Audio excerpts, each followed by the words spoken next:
El relieve, los elementos más importantes de este hueso.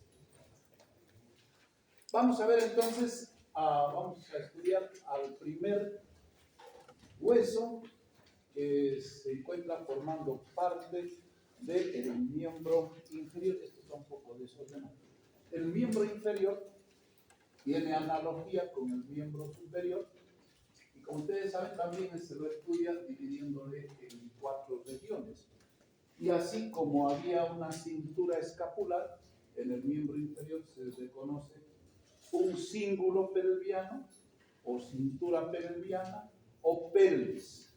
Entonces, lo que tenemos que tomar en cuenta es que el cíngulo pelviano está formado por el coxal, así se llama, pero a diferencia del anterior en que hablábamos de una clavícula y una escápula, los dos formando parte de la cintura escapular, cuando hablamos de cintura pelviana, tenemos otra denominación, la pelvis ósea. Y la pelvis ósea, como vamos a ver, tiene otro componente que no lo vamos a estudiar ahora, sino en la próxima clase, que corresponde al sacro, ¿no? Solamente cuando los dos coxales se articulan con el sacro, forman la pelvis ósea. Y la pelvis ósea se la estudia en su conjunto.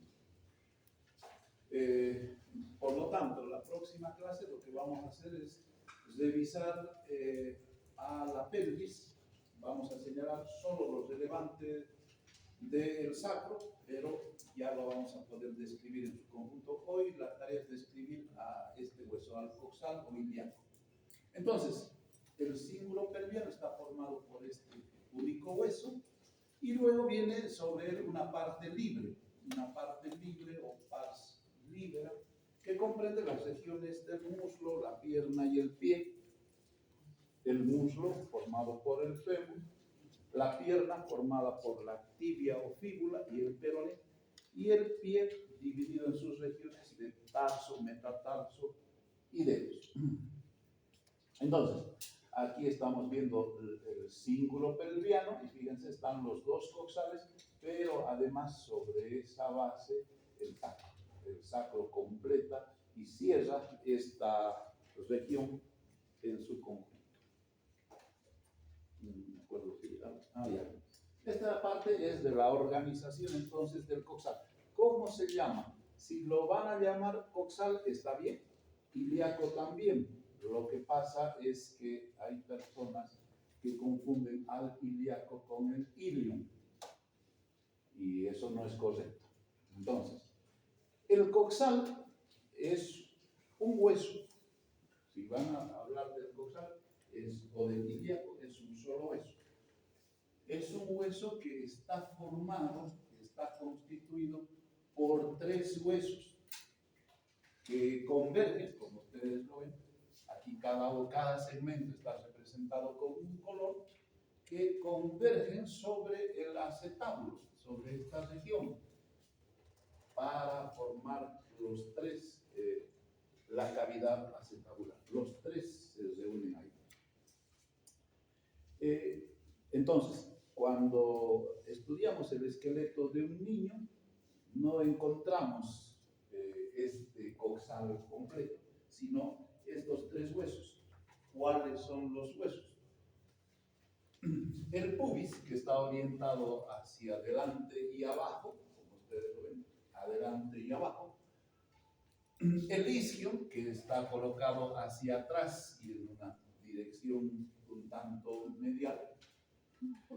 Y el ilio, que lo pueden ver, está colocado hacia arriba y orientado hacia atrás y lateral.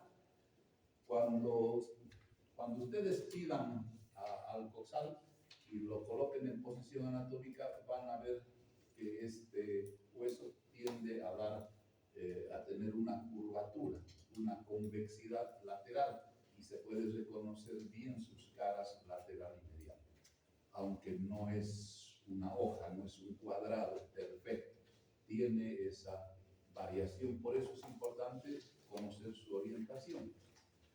Bien, entonces son 3 piezas óseas que se van a unir, van a ir convergiendo y se van a transformar en una sinostosis, se van a unir para formar un único hueso, alrededor de los 10 años, de los 16 años, se va a consolidar, se va a completar este proceso.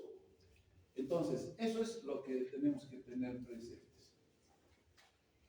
Para su descripción, entonces, cuando se lo coloca en posición anatómica, se tiene que tener el cuidado de que el pubis tiene que estar orientado hacia adelante, abajo, y sus dos ramas converger en la línea media. Entonces hay que alinear, si tienen los dos coxales, de esa forma. Entonces se puede reconocer en él que tiene una cara lateral, una cara medial, tiene 4 bordes, un borde superior, inferior, anterior, posterior, y tiene 4 ángulos que ya saben son donde se encuentran los bordes, ¿no? Entonces tiene un ángulo antero superior, póstero superior, antero inferior, póstero inferior. Esos son los 4. ¿Qué otra característica habría que señalar del coxal? Que es un hueso plano y es el más grande de los huesos planos. Entonces vamos con la descripción de sus características. Cuando se observa la cara lateral, lo que se debe reconocer es, y lo que llama la atención, es la presencia en su parte media de una formación llamada acetábulo. Eso es lo que yo voy a encontrar como primera característica, como característica saliente. Ahora, esta es una cavidad articular, este es el acetábulo, sobre él se encuentra la cara glútea, o lo que se llamaba antes, ahí está abreviado, fosa ilíaca externa, ¿no? Hoy se lo conoce más con cara glútea porque, como vamos a ver, corresponde su superficie a las inserciones de los músculos glúteos.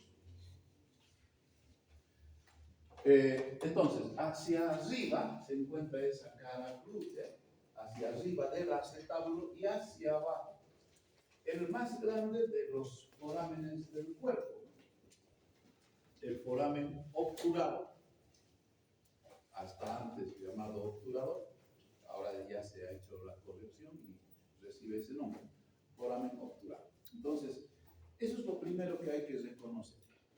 Lo siguiente, vamos entonces ya a describir esta primera cara, que es la cara glútea. Esa cara glútea, si ustedes se fijan, está recorrida por 2 líneas, una línea glútea anterior y una línea glútea posterior. Entonces, si ustedes se fijan, sale una línea glútea y sale un poco más atrás otra línea glútea.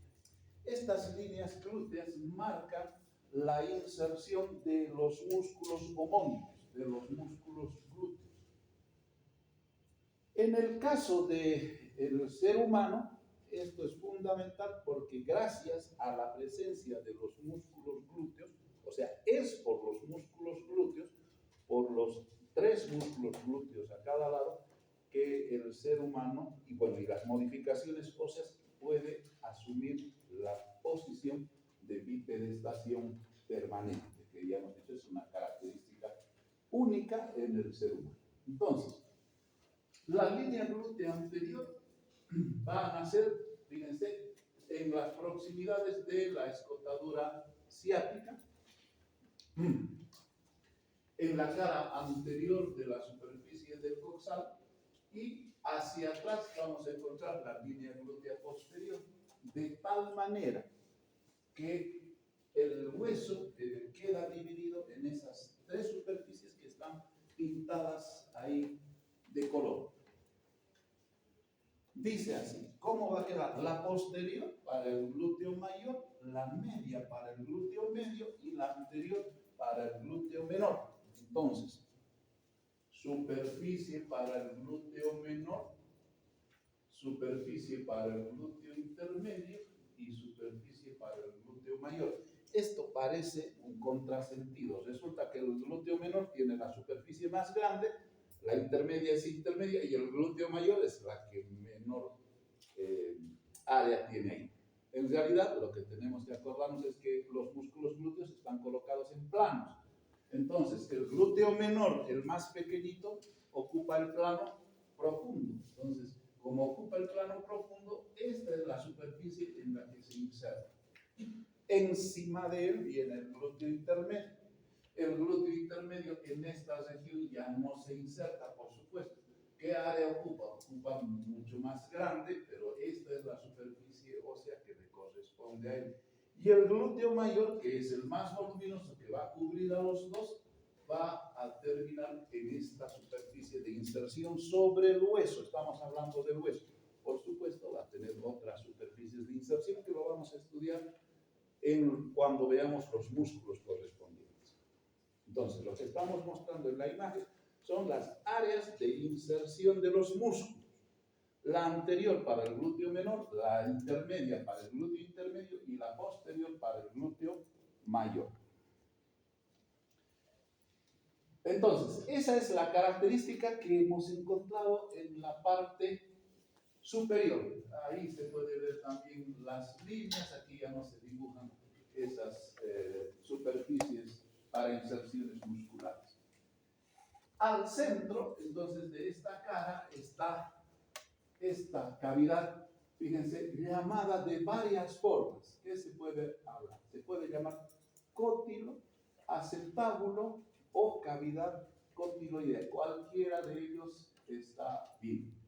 Es terminología reconocida.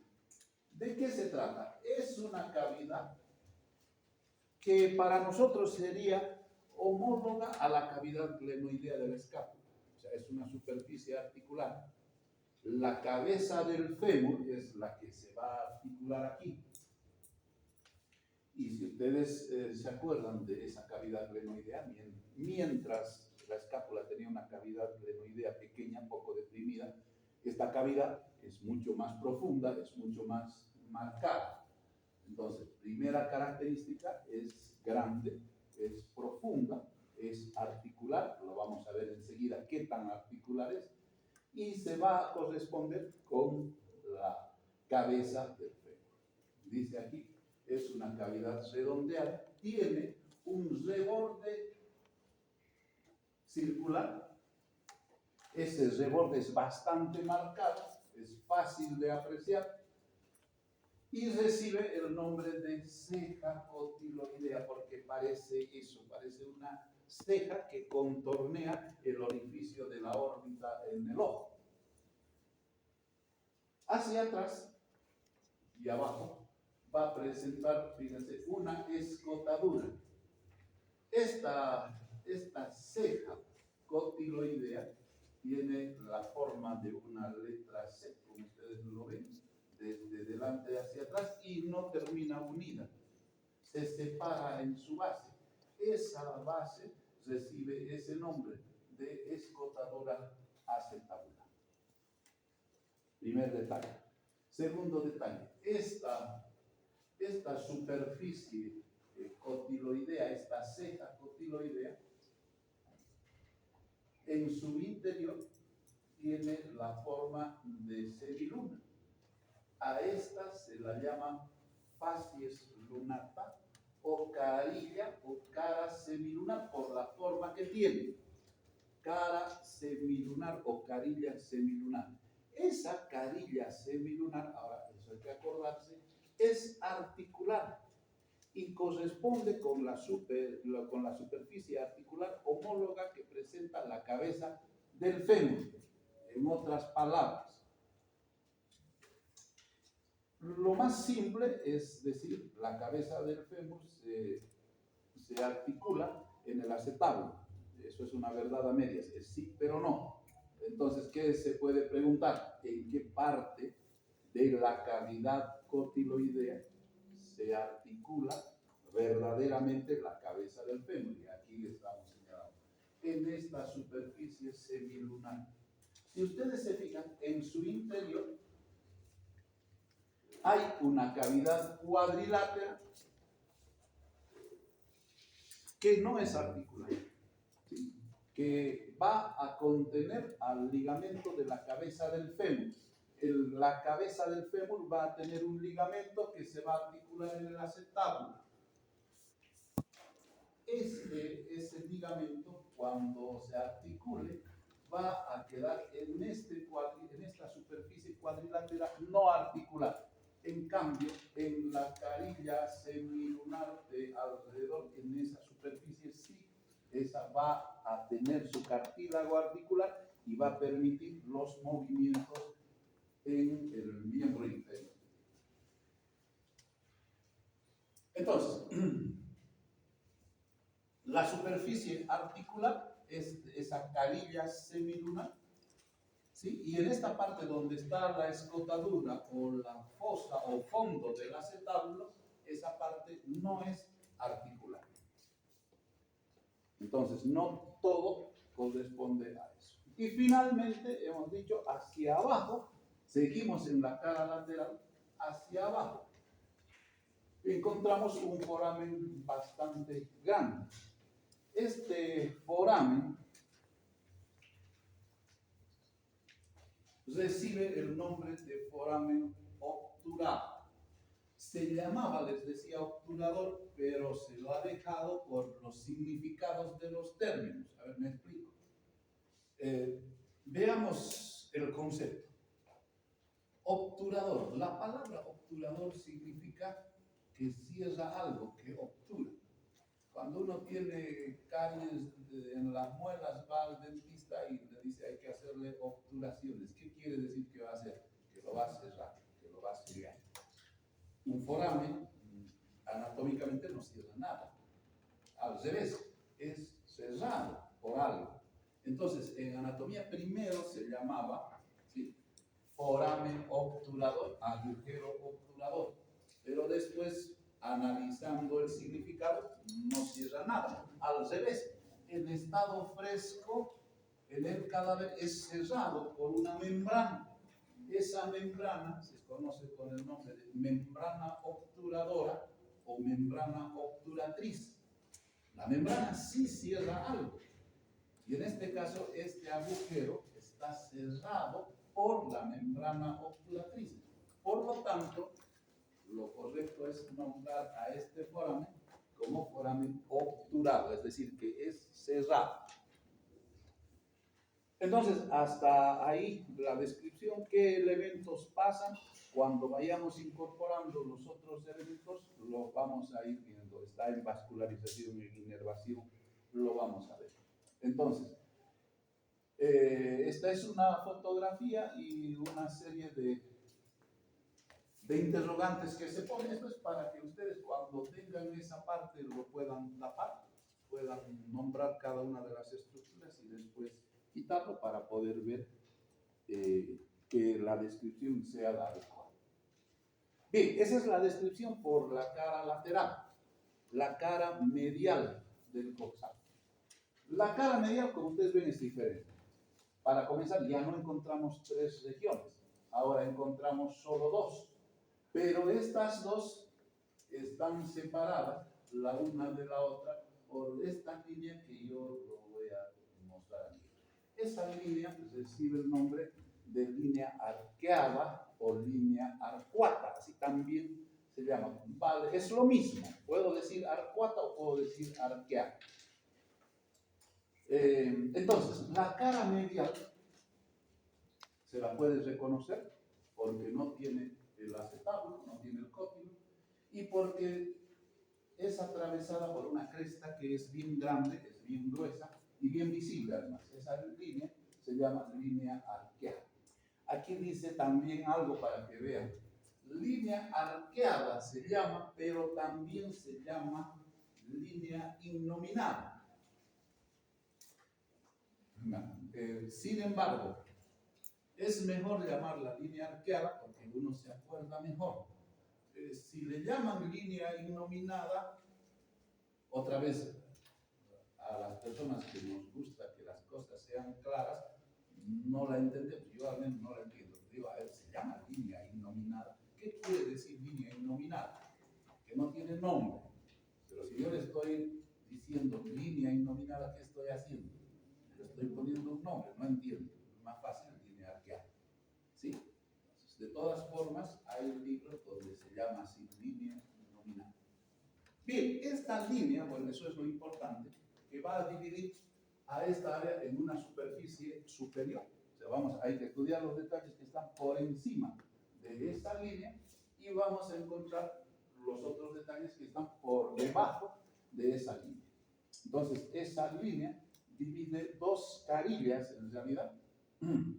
La una que tiene orientación superolateral, no dice que ocupa esa parte, no es lateral, sino que está orientada superolateralmente cuando se coloca el hueso en posición anatómica, y la otra que es más inferior y está más cerca de la línea media, y que enseguida lo vamos a describir. Entonces, vamos. La cara superolateral, o sea, la parte, si ustedes quieren simplemente la descripción, dice, por encima de la línea arqueada, encontramos una superficie lisa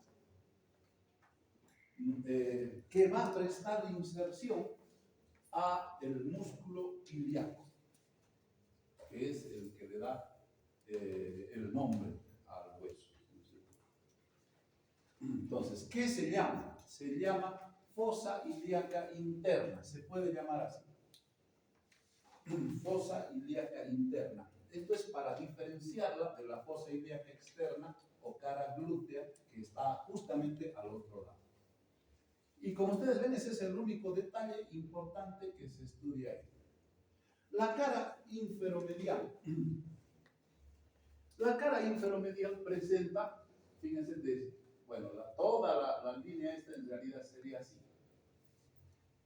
Ya, todo lo que está entonces por debajo de esta línea corresponde primero a la tuberosidad ilíaca. Que hay que acordarse siempre que si hablamos de tuberosidad o tuber, lo que ustedes tienen que hacer es buscar la parte más gruesa. En realidad eso es lo que quiere decir tuber. Entonces, aquí está la tuberosidad ilíaca. Esa tuberosidad ilíaca es asiento de inserciones musculares que más adelante lo vamos a ver. ¿Qué más? Un poco por detrás, seguimos detrás, y por debajo encontramos esta carilla. Esa carilla, si ustedes se fijan bien, tiene la forma de una oreja. Esa carilla que tiene la forma de una oreja se llama así, carilla auricular. La palabra auricular significa que tiene forma de oreja, incluyendo las aurículas del corazón. Quiere decir eso, que tiene forma de oreja. Entonces, esta carilla auricular, ahora, aunque yo sé que es temprano, hay que señalarlo porque mañana vamos a repetir lo mismo. Esta carilla auricular es articular. O sea, se va a articular esta carilla. Esta carilla auricular es articular y va a corresponder a una carilla auricular homónima que tiene el borde lateral del sacro. ¿Ya? Entonces, las dos carillas del sacro y del coxal van a tener forma de oreja y se van a engarzar o se van a articular perfectamente. Cuando vean la pelvis o cuando articulen la pelvis en la osteoteca, eso va a quedar claramente demostrado. ¿Sí? Pues parece trabalenguas, pero se entiende. A estas alturas ya debería haber mayor soltura en eso.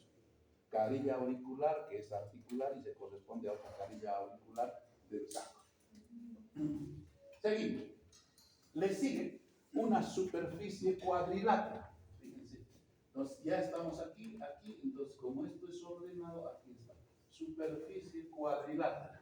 Esa superficie cuadrilátera corresponde al fondo del cótilo, a lo que era la cavidad cotiloidea de la cara lateral. Esta de forma techo, ahí.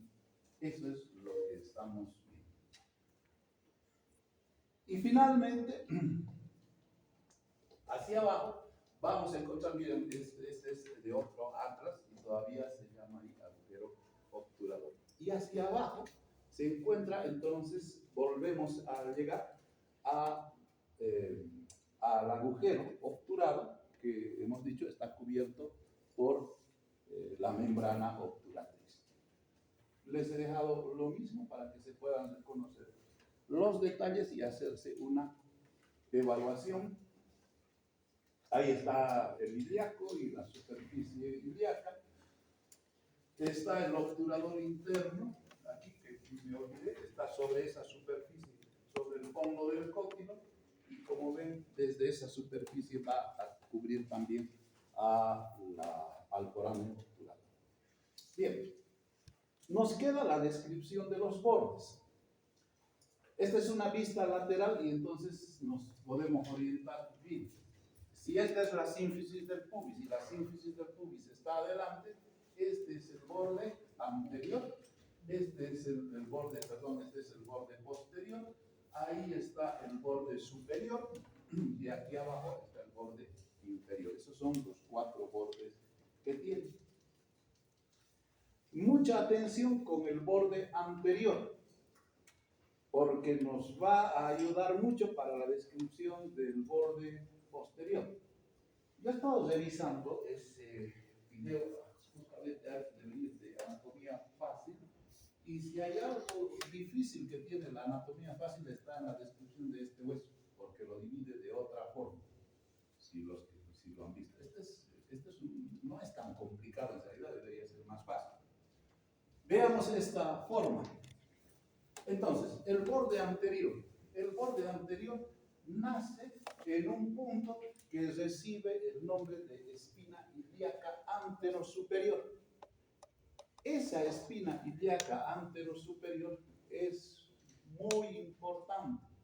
¿Por qué? Porque primero es subcutánea, es visible en personas delgadas y siempre es palpable. Entonces, cuando una persona se coloca de frente, uno puede palpar hacia la región anterosuperior y llega y lo ubica fácilmente. El médico debería hacerlo, no siempre lo hace, pero las enfermeras en enfermería ayudan muchísimo porque a partir de ahí se mide la superficie para la administración de medicamentos por vía intramuscular. Entonces es un punto de referencia. El cirujano, cuando va a trazar otras incisiones, cuando va a hacer una apendicectomía, también lo toma en cuenta. Entonces, la espina ilíaca anterosuperior es un punto de referencia anatómico importante. Y además es el punto donde convergen los músculos anchos del abdomen, la parte más anterior de los músculos anchos del abdomen, el ligamento inguinal, el músculo sartorio y el tensor de la fascia lata tienen relación ahí. Entonces, fíjense, en un solo punto, que es un punto, tiene una importancia clínica, quirúrgica y terapéutica muy importante. Entonces, encuentro esta, me va a servir de referencia a eso, ¿sí? Espina ilíaca anterosuperior. A partir de ahí viene una escotadura, viene una depresión. Aquí estamos viendo. Esta recibe el nombre de escotadura innominata. Un poco por debajo encontramos otra saliente, otra espina. Esta espina recibe el nombre de espina ilíaca anteroinferior. Entonces, fíjense, espina ilíaca anterosuperior, escotadura, espina ilíaca anteroinferior. ¿Sí? De ahí hacia atrás voy a encontrar una superficie para la inserción del iliozoas o psoas ilíaco, que después es un músculo que después lo vamos a ver. Le sigue una eminencia que es iliopúbica. Aquí. Entonces, si ustedes se fijan, ahora deja de ser escotadura y se va transformando en una eminencia. Esa eminencia se recibe el nombre de eminencia pectínea. Esa eminencia pectínea va a corresponder a la superficie de inserción que tiene un músculo homónimo. Entonces ya estamos hablando del músculo pectíneo sobre esa superficie. Y si uno le mira, corresponde un poco, no al fondo, sino al techo del acetábulo. Es decir, si ustedes miran el acetábulo, va a estar más arriba que hacia el fondo. Va a pasar así. Hay un reborde ahí. Y finalmente va a terminar hacia abajo en un tubérculo en una saliente y en un engrosamiento, que es el tubérculo pubiano o espina del pubis, que va a servir a la inserción del ligamento inguinal, que lo vamos a estudiar cuando veamos músculos del abdomen. De los dos bordes, el borde superior es el más ancho, es el más grueso, y se lo puede ver ahí que toma la forma de una cresta, ¿no? Es una saliente bien gruesa. Si lo miran desde arriba al borde superior, tiene la forma de una S itálica, y es tan grande que se lo pueden distinguir labios. En esos labios se van a insertar, ahí dice, los músculos anchos del abdomen, que son el oblicuo mayor, el oblicuo menor y el transverso del abdomen. Es decir, todos los músculos anchos del abdomen van a insertarse en esa región. Y finalmente tenemos el borde inferior, que corresponde al borde inferior tanto del pubis como el borde inferior del isquio. Eso es lo que vamos a encontrar. En su superficie va a presentar superficies para la inserción de los músculos del piso de la pelvis. Y ahora vamos a ver el borde posterior. El borde posterior se parece al borde anterior, aunque en los exámenes se preguntan las diferencias, no las semejanzas. Vamos a ver. Aquí había porque ya hemos pasado, una espina ilíaca anterosuperior. Fíjense, aquí en el borde posterior también comienza en una espina, que es posterior y es superior, entonces se llama así, espina ilíaca posterosuperior. ¿Sí? Por debajo de este había una escotadura innominada. Por debajo de también hay una escotadura innominada. Había otra espina. Aquí había una espina ilíaca anteroinferior. Aquí hay una espina ilíaca posteroinferior. O sea, en esa partecita se parece mucho. Pero después de eso viene una escotadura. Esta escotadura grande, profunda, importante, que recibe el nombre de escotadura ciática mayor. Escotadura ciática mayor, ¿por qué? Escotadura ciática mayor, porque si ustedes se miran, hay otra escotadura. ¿Esta qué será? Escotadura ciática menor, ¿no es cierto? La mayor es grande. Escotadura es una depresión. ¿Qué quiere decir escotadura? Escote es eso, una abertura. Entonces, escotadura ciática mayor. Por ella transcurre el piriforme, el músculo piriforme, los vasos y nervios glúteos superiores. Vamos a ver vascularización de todo el miembro inferior. Ahí vamos a llegar a ver qué pasa con los glúteos.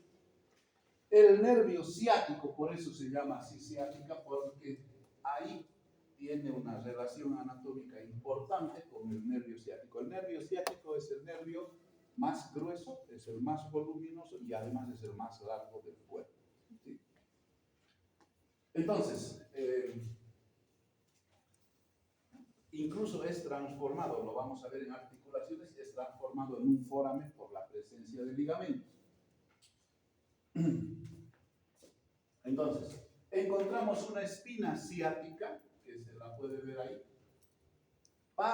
que corresponde a la inserción de un músculo, que es el sacro espinoso, que lo vamos a ver cuando veamos piso de la pelvis. La escotadura ciática menor, y finalmente hemos llegado a la parte más gruesa del coxal en esta región, y corresponde a eso, a la tuberosidad isquiática, al túber isquiático también. Hay algunos autores que, por si acaso, también lo llaman no solamente ciático, sino isquiático por su vecindad o por su pertenencia al isquio. Así que en algunos van a encontrar espina isquiática. No hay problema, se los recibe también. Bueno, anatomía de clínica. Aquí, como ustedes ven, esta es una vista lateral y lo que se está viendo es el coxal. Si ustedes se fijan, este es el borde superior. Ahí está el borde superior. Está sirviendo de inserción a lo que habíamos indicado, al músculo sartorio, al tensor de la fascia lata, que están aquí en las proximidades de la espina ilíaca anterosuperior. No se muestra la inserción de los músculos anchos del abdomen. En realidad, el coxal tiene una situación profunda. Al fondo, aquí están tratando de mostrar el acetábulo, ¿no? el cótilo. Y como ustedes ven, los músculos de la región son músculos muy voluminosos, muy grandes, nos permiten mantener en bipedestación, por eso la profundidad de esta región. Ahí estamos viendo desde adentro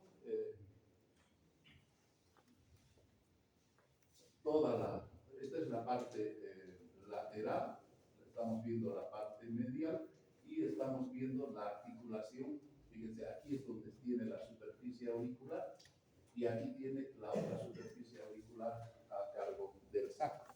Eso es lo que estamos viendo. Ahora estamos viendo desde atrás y viendo la cara lateral para ver la cara glútea. Y fíjense otra vez las inserciones de los músculos glúteos. En la radiografía se puede observar la pelvis, lo vamos a ver todavía las articulaciones, y bueno, y creo que ahí hemos acabado. El día de mañana vamos a ver